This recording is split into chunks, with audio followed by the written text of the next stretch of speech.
In the 7th century, the Islamic Empire expanded rapidly outward from the Arabian Peninsula, pushing deep into Persia and the Eastern territories through military conquest.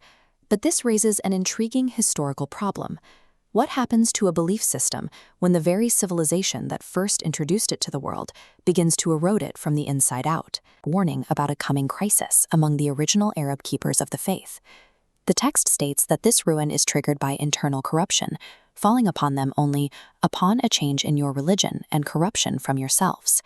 When the leadership abandons its core duties and, as the texts say, abandons the remembrance of Allah, it hollows out the society, creating a profound spiritual and administrative vacuum. The historical lineage of these early conquerors provides no permanent immunity.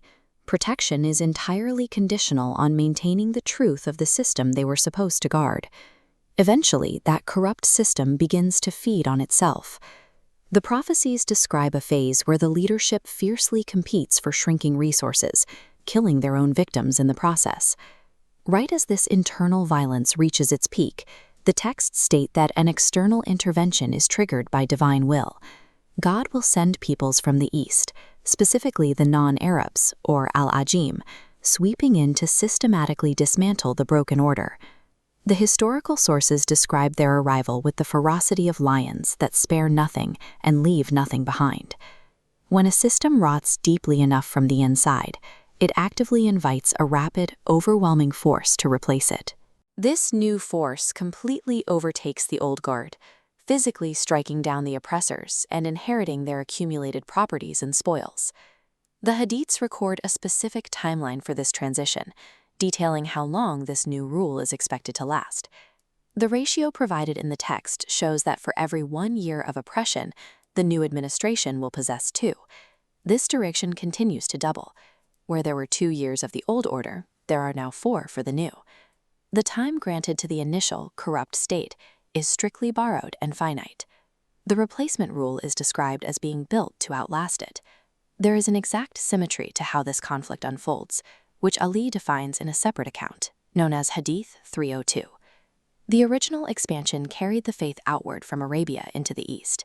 In this predicted future, those same eastern peoples move back toward the center to restore the faith at its source.